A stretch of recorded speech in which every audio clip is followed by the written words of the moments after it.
Hello there, YouTube. So I'm just going to start this off by saying if you know what my channel is, you know that basically every other video I have uploaded so far is just probably some of the worst content on YouTube. And now you're gonna be surprised that I'm actually making a serious video, so that's crazy. Um, but yeah, so what I wanted to do was, this is the first day of the closed beta for RuneScape Chronicles, the card game by Jagex Ltd, haha, sellout.com. Anyways, so I've been playing a bit. I've gotten Raptor level 5 and all the others to like level 2, so I've played like about 10 games I want to say. You know, not too many, but not too little to where I don't know what's going on. And I want to just make a video saying what I think are some of the best basic cards that you can have starting off, because this is the first wave, and while I didn't get a first wave invite, I was able to get a key off of the Chronicles Reddit, so thank you to the person who gave me the beta key. I very much appreciate it. So yeah, if later on you do get a beta invite or you manage to snag a key for yourself, I hope that you can look at this video and know what cards you should basically put into your decks, because I think these are the best cards. So a bit of background for you to, I guess, trust my opinion is that I play a lot of Hearthstone, and I consider myself to be not terrible Hearthstone, not the best, but I guess pretty good at Hearthstone. I know about, like, you know, like tempo or whatever the heck you want me to say I know. I mean, I'm not gonna just go off listing off card game properties, but yeah, so, I mean, if that helps, I play Hearthstone. I do pretty good. I've gone like rank 5 and then got bored. Maybe I could have gone higher, maybe not. So yeah, this is going to be my opinion on what cards are the best of the basic cards. You know, as I've only opened one pack, and also, if you're starting out later in the beta, you will also only have the basic cards. So, yeah. Alright, so, the first card that I think is one of the best cards is Michevious Imp. This card is great. It's a 2 health minion, and the thing about 2 health minions is, if you see it has 2 health, don't even look at the attack, because chances are this attack is just completely irrelevant unless they release a hero that starts at 1 attack. But so far every hero starts at 2 attack, and 2 attack will kill this, and you will take no damage. So this card is very good. You draw 1 card, and in this game, much like other collectible card games, drawing a card is very good, because you can have card advantage, which means you have more options to answer whatever the opponent does. You have more ways to use your own cards, especially in this game with the gold system. You need gold to use your cards, and if you have a lot of gold and no gold cards, drawing a card, you get the gold cards, and you get to spend your gold. And the gold cards could give you more cards or something. So drawing cards, very good. And on top of drawing card, you get 1 gold, which is actually a huge deal on a card like this. So 1 gold on its own is not a lot, but if you get this, you're probably getting it for the drawing a card, and then the bonus is you get 1 gold. And what the 1 gold does, it lets you use a lot of support cards early game that you need to use early game. So Michevious Imp, very good card. Another good card down here is Black Arm Bandit. So over here you probably see Skeleton Warrior. And why would I play Black Arm Bandit when I can get 3 gold, because this gives 2 gold? Well, the 2 health thing. This attack, negligible. You will kill this no matter what and get your 2 gold. This, if you play this early game, instead of having a Black Arm Bandit you would kill with no downside, you take 4 damage, because you only start with 2 damage, and you get 1 extra gold. Now, 4 damage for 1 gold, it's not a big trade-off, but do you need to take the 4 damage?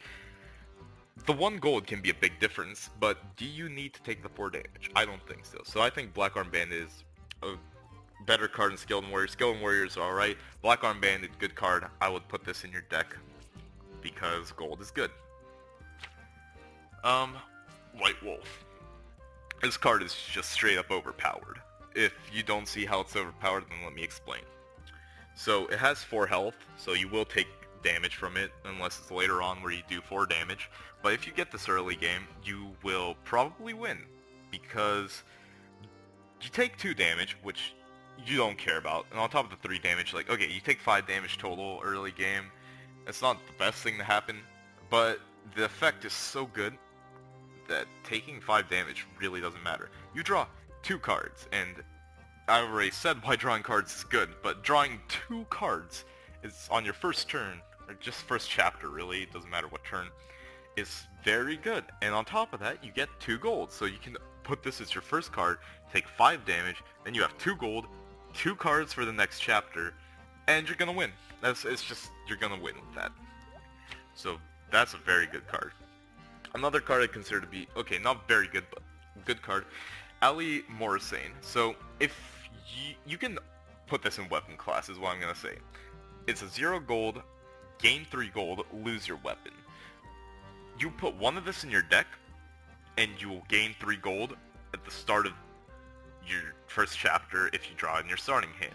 If you get this in your starting hand, you have a 3 gold advantage over the other person if they don't have a similar play, which is a huge, huge upside. It lets you play so many other cards in the early game, even later on. And if you don't draw a weapon for 3 chapters and you draw this, cool, it's still good mid-game. Even late game, honestly, you put it right after you lose your weapon. 3 gold, very good for 0 gold. The downside, you can just manipulate your turn so it doesn't have a downside. That's very good. Duel Tournament, good card, because you draw a card and then battle rival. So 0 gold, draw a card, that's probably the best thing about it. Battling the rival is kind of an upside, but it can also be a downside. If you put this in like a weapon deck like Linza, you know, cool. You're also doing damage to them while drawing the card, but if they have more attack and you have like 2, that's a downside, but honestly, a downside of taking damage for drawing a card isn't too bad. It's pretty good, actually. That's why White Wolf is so good. Taking damage to draw a card is very good, except White Wolf is more OP than this. So I think Romilly Weaklax over here is, it's kind of a good card. For 2 gold, you're getting 7 health. That's good healing, and healing is very good.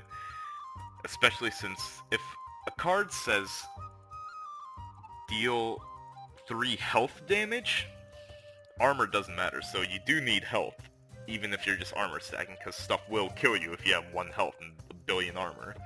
So it's good in that regard.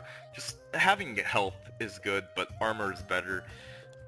But yeah, it's a pretty good card. 7 healing for 2 gold. It's properly costed, so that's a good card in my opinion.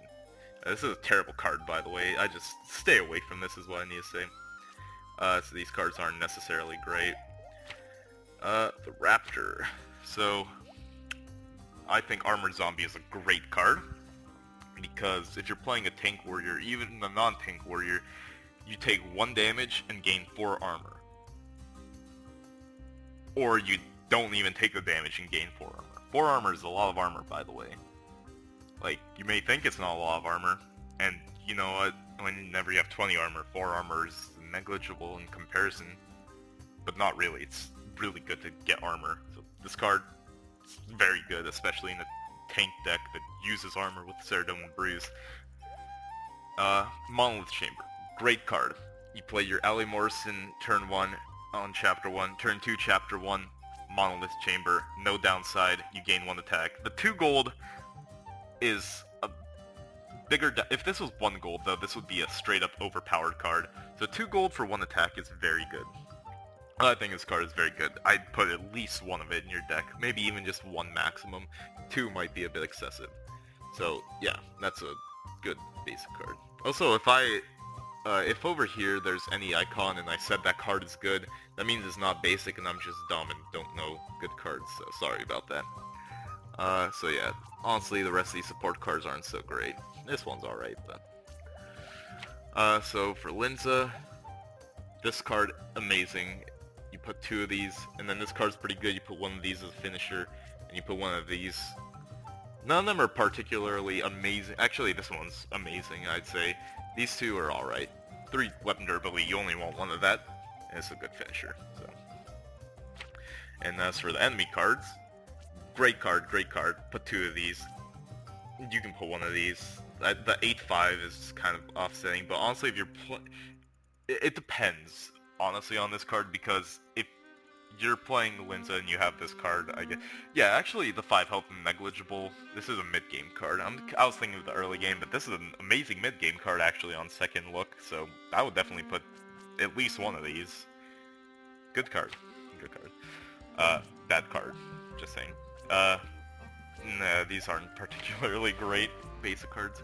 Okay, this is OP. This is just straight up overpowered, much like the White Wolf. It's even better than the White Wolf. For 1 gold, it's a very little gold cost. Lose 2 health. Cross it out. That's not even text on this card. You don't lose any health, basically. You draw 3 cards. That's what you're looking at. 1 gold, draw 3 cards. So overpowered. This card, honestly, it needs to be draw 2 cards. This is just too strong, in my opinion. This is just so strong, so strong. Great card. Too good, even. Yeah. Ozon. So Gnome Guard, very good. If the Black Arm Bandit is good, because it gives 2 gold. Once again, this 3 attack, it doesn't exist because it has only 2 health. So it's Black Arm Bandit plus 1 gold. Very good. Yeah. And this card right here, it's a bit deceptive. So it's an 8-5, so you will take damage. And potentially, if you don't get any extra attack, you will take 20 damage. Or if you get if you have 1 extra attack or no extra attack, you will take 20 damage from this card, which is terrible. But this is a great finishing move. This is a late game card, so you will probably take 8 damage or 8 plus 4 damage, so 12 damage. But this is a great card because it goes with.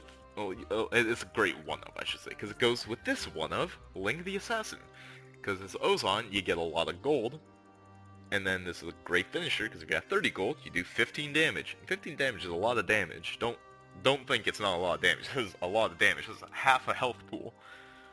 So yeah, good. It is great with this great card, but it's only a one-of, much like Ling the Assassin. It's a finisher. Pyramid Plunder, put 2 of it in your deck. 0 gold for 4 gold in Ozon, where you get a lot of gold for this card. Who cares if your rival gets 2 gold? Because you have 2 of these in your starting hand, and you have them turn 1, turn 2 of Chapter 1, you get 8 gold, your rival gets 4 gold. But the thing is, your rival did not build for having 4 gold early game. So you got 8 gold, and you know that you are going to be spending it or saving it up for a finisher, and your opponent has 4 gold, he's probably playing like Raptor or something, he's gonna do nothing with it. Maybe he's going to like gain an attack. Okay, who cares? Yeah, and honestly, that wraps up what I think are the best basic cards. So if you're making a deck, those hero cards that I said, those are very good. And for the neutrals, put that in basically every deck, unless it doesn't fit. But most of them will fit. White Wolf, put that in every deck. Wizard Mind Bomb in every area on the deck. That's what you gotta get out of this. Yeah. So I hope you guys enjoyed this, and I hope it helped you out. And remember, this is my opinion from the first day of the closed beta, so things will change probably. So yeah, but if you're in the closed beta and these cards aren't changed, and you're just coming in for Wave 2, Wave 3, Wave 4, whatever, these cards are good, remember that. So thank you for watching, and catch you guys in my next video.